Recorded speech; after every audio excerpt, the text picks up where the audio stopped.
Sadhguru, a revered mystic, is also making headlines for his creative environmental interventions. The latest initiative by his Isha Foundation is Save Soil campaign, which is a conscious response to impending soil extinction.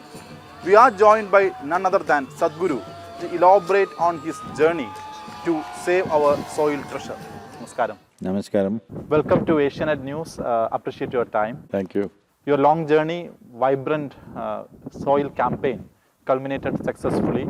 Congratulations. How was your journey? Well, the journey has been a spectacular success because people have responded in a truly spectacular way across the world.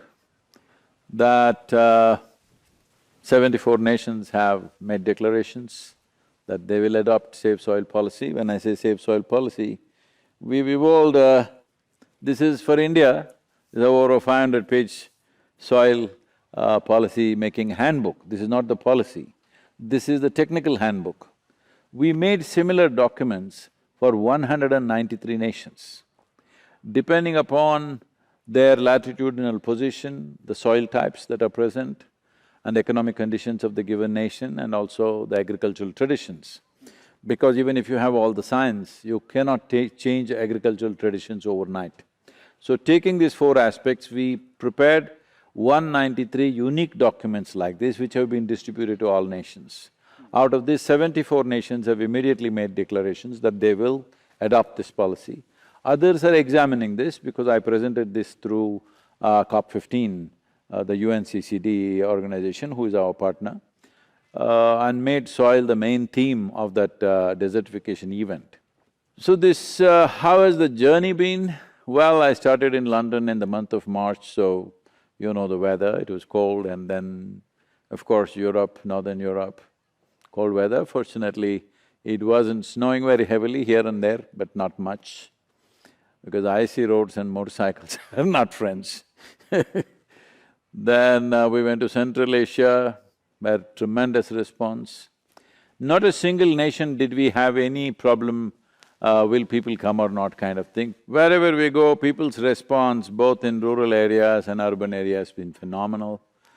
Everywhere, whatever kind of… the largest premises available in the cities we booked, but still everything was booked up many times over. Plus good response from the governments. Initially, we were kind of fixing up meetings with many heads of state. That did not happen as we wanted in Europe because of the war and the refugee influx that happened because of that. But actually that turned out very positive for us because then we got to meet all the agriculture ministers and environment ministers, which is where the work happens.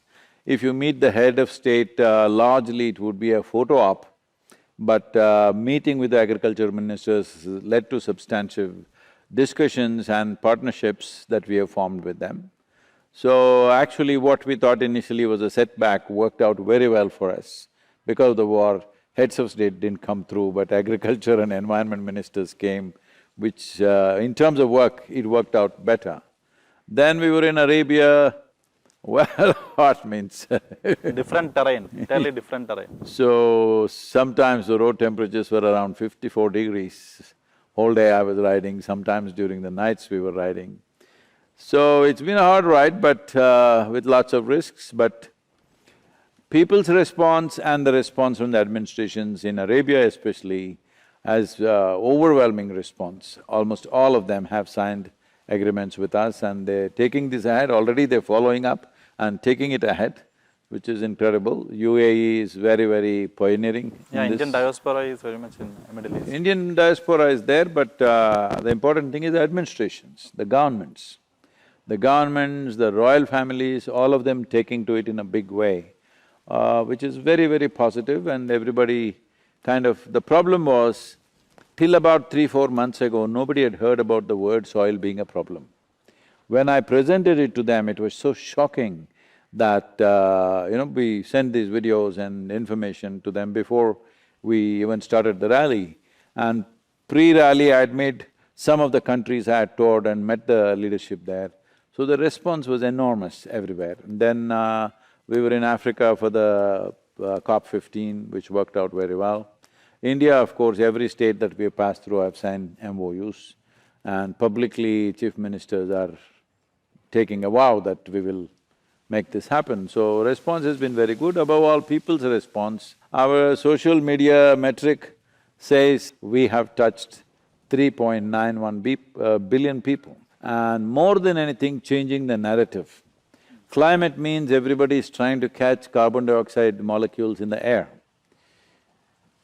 See, the most important thing is soil. And the most important phenomena that's happening here is photosynthesis. It is because of this photosynthesis we have 21% oxygen level. It is because of that you and me as a life exist.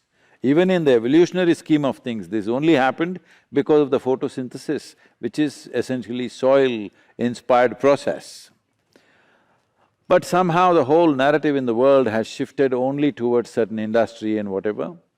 Yes, that is also a significant issue, I'm not saying it's not an issue. But without addressing soil, you're not going to address climate change or global warming. If people don't understand what I'm saying, today is, pre-monsoon, it's a cool day, but even now you can check if you want, you just touch this soil and see where there is no vegetation, how it is. Touch where there is some grass, how it is, the temperature. And go into a crop like this and touch how it is.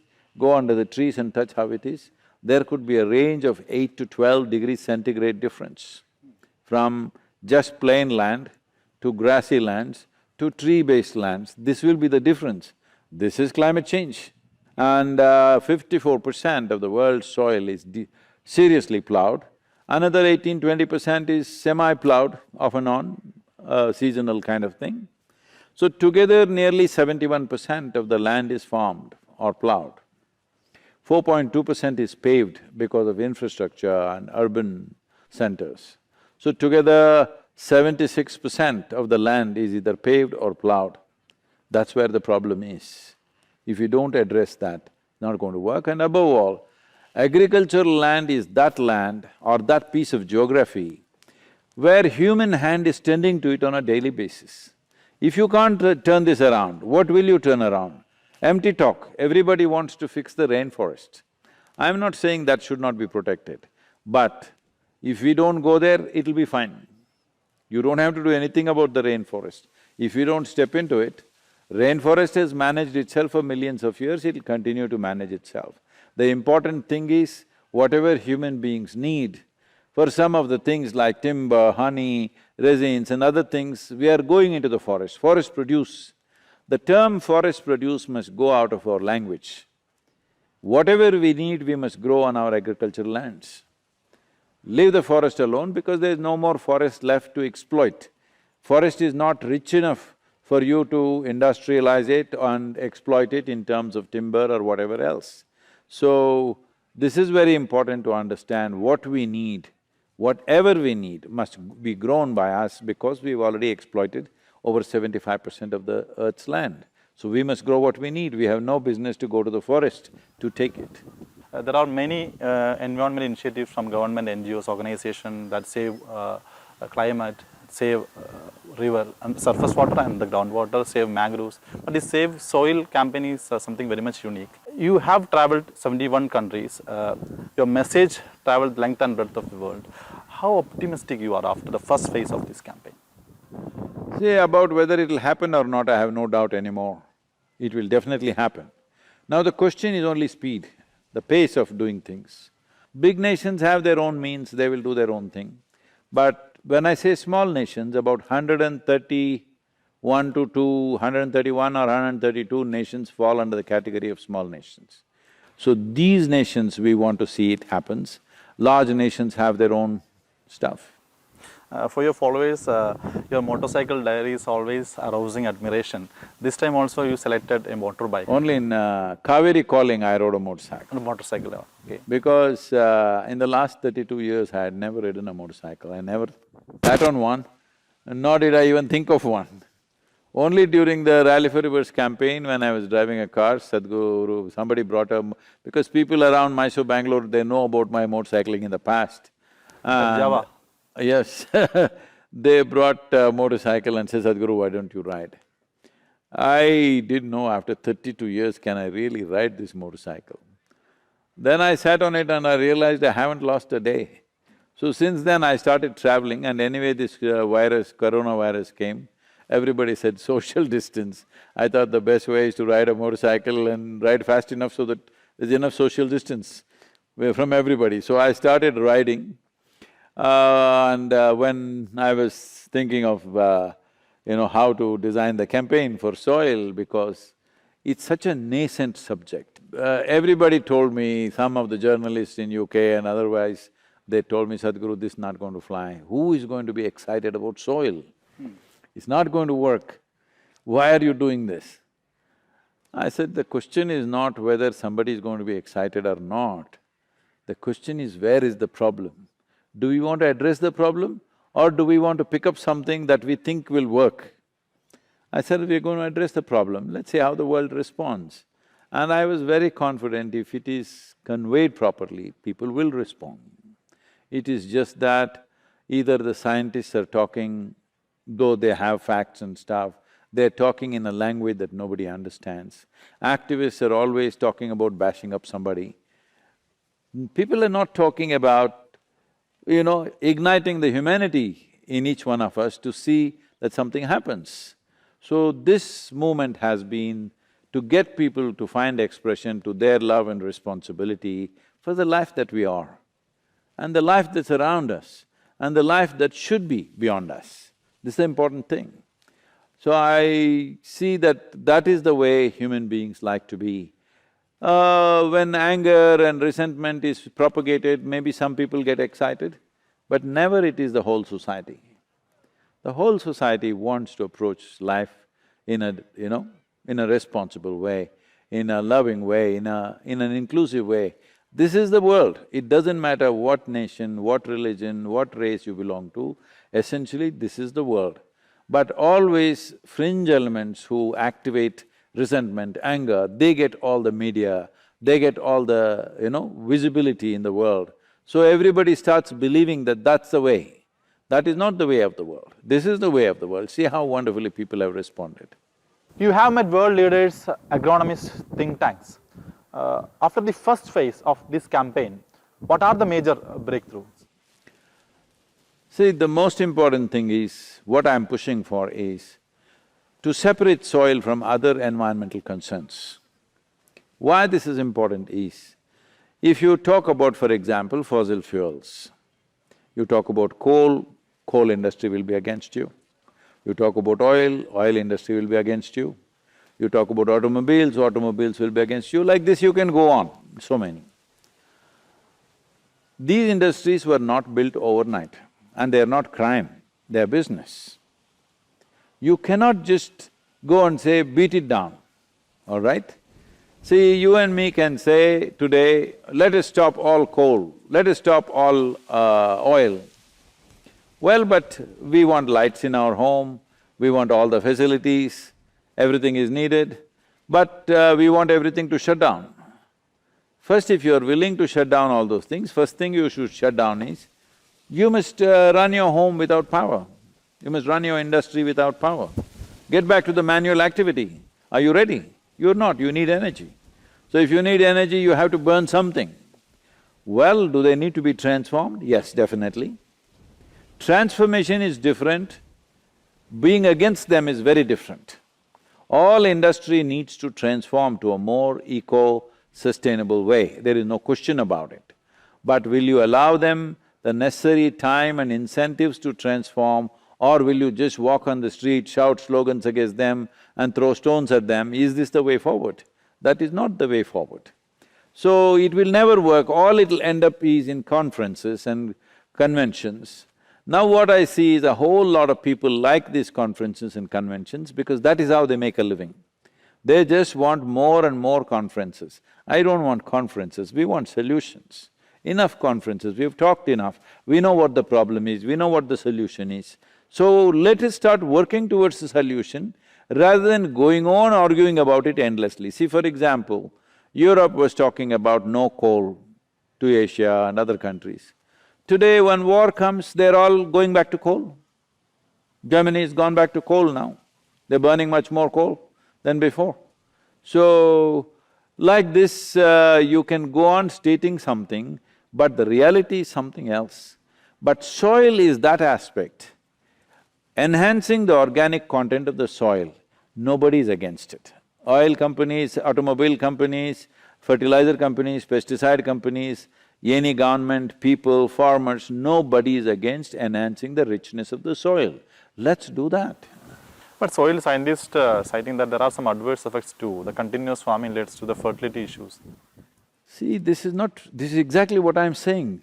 See, monoculture you're doing, single crop, every time paddy, every time wheat, going on growing the same crop, 2 crops, 3 crops in a year, if you do it for 20, 25 years, the land is finished. That's what they're saying. I am talking about growing 6 crops in a year and not taking it, putting it back. So all the organic content went back into the soil. Continuous vegetation. Vegetation must be there on the land always. Plowed land, leaving the land open to sun is murder of the soil, literally, because most of the organisms are within the 15 to 18-inch topsoil. Today with machines, when you plow, you're plowing 12 to 14 inches deep and you leave it open during summer, it is murder of the soil because organisms are dying.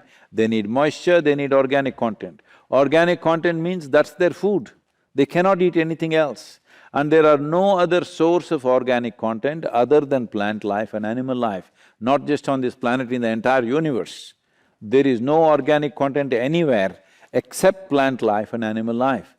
Either we must have animals or plants on the land, otherwise land cannot be enriched. So this is a holistic methodology to conserve our soil. Yes. Sadhguru, as we know, the slogans, hashtags, interviews, speeches will not going to improve the organic content of soil. How this initiative trickle down and reach the grassroots level? This needs to just touch the government in a big way so that they will make incentive-based policies. It's a 3-pronged incentive policy for the farmer. Without making it an incentive-driven policy, this is not going to work. Go and preach the farmer, what is the point? His economic condition is such that if you touch it, it'll collapse. It's in that state. You don't go and preach the farmer. You offer him right now, India's organic content on an average is 0.68%. If you offer that if you get it to 3%, we will give you this much money, most farmers will go for it. That's the way forward. And then there is carbon credit scheme, then there is a market recognition. These things need to happen. Not about… everybody is saying, why don't you talk to the farmers? Because you neither understand the problem, nor do you know the solution. These kind of things are coming. What is the point of talking to a poor farmer who is barely trying to make his life? It needs incentives.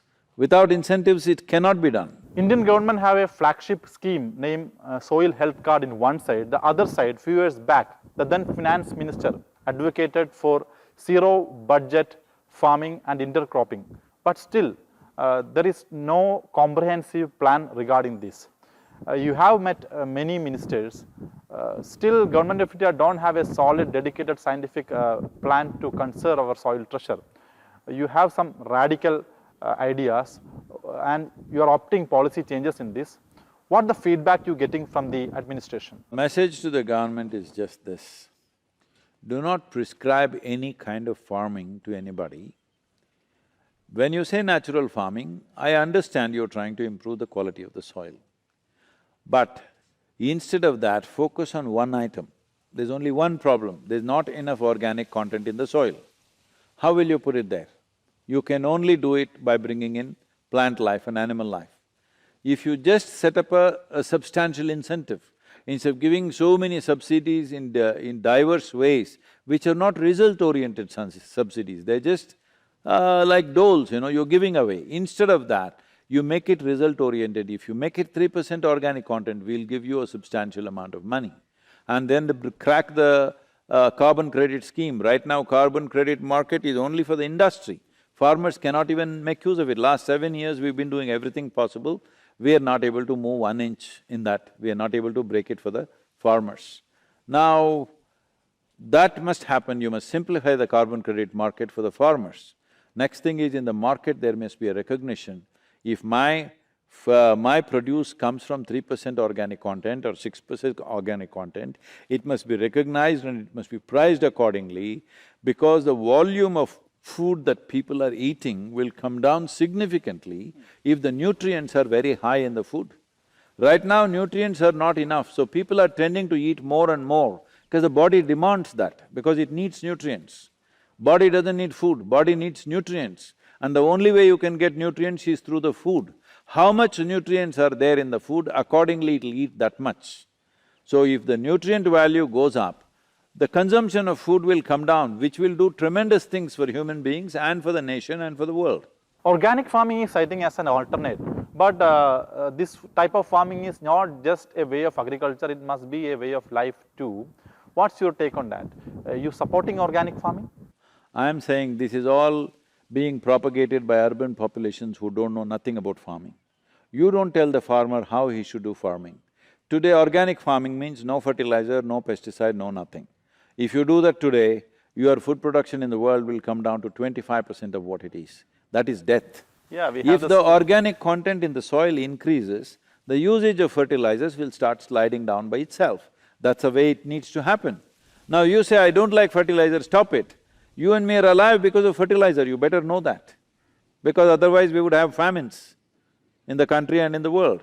So don't urban people stop doing prescriptions for farming.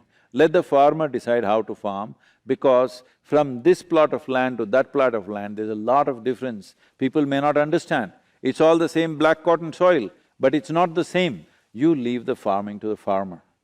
But you want the soil to be alive, so give him an incentive. If you raise it above 3%, you will get this much incentive. Every farmer will go for it. Just do that. What type of farming he does, leave it to him, huh? And also, anyway, when you go to the market, if you buy this mango, they're saying this is organic mango. So somebody came and gave me now when I was in Kurnool, this Sadhguru, this organic mango. I said, get me an inorganic one, I want to eat an inorganic one, where is it? There's no such thing, you're just making up these words. These are urban nonsense. In 2017, Isha Foundation launched a Rally for River campaign, and it's 2022. What's the outcome? What's happening? That was a policy, to drive a policy. We wrote a 760-page policy how to maintain tropical rivers. That is the recommended policy for all the 28 states right now. Within 3.5 months, it became a recommended policy. And then Kaveri calling has been such a success on the ground that 13 river basin projects have been prepared in toto of this thing. Now they're investing 19,000 crores on that. Okay, yeah, central government allowed. Yes, that is the way forward, this is how governments work. But it's taken me over 11 years to get this to this place. All people are talking is, right now, I know who is telling you these things and this is on your mind. See, these are all perfect people. They've never made a mistake in their life because they've never done anything in their life. This is the advantage they have. So, their thing is, oh, we gave missed call, where is Kaveri coming up? Missed call is to show that people's support is there. Even Save Soil movement is to show the government's people's support is there, because a democratic government, if it has to act long-term, it needs people's mandate. Where is the people's mandate? Has anybody at any time, 60% of the population stood up and said, we are concerned about the long-term well-being of this nation, long-term well-being of our children's lives and future generations? Has anybody expressed? This is that expression, Save Soil. 3.91 billion people have been touched, and now the governments know that this is an issue. This is not something that you can put it under the carpet and keep quiet. Okay, thank you, Sadhguru. All the best for the future follow-ups of Save Soil campaign. Thank you.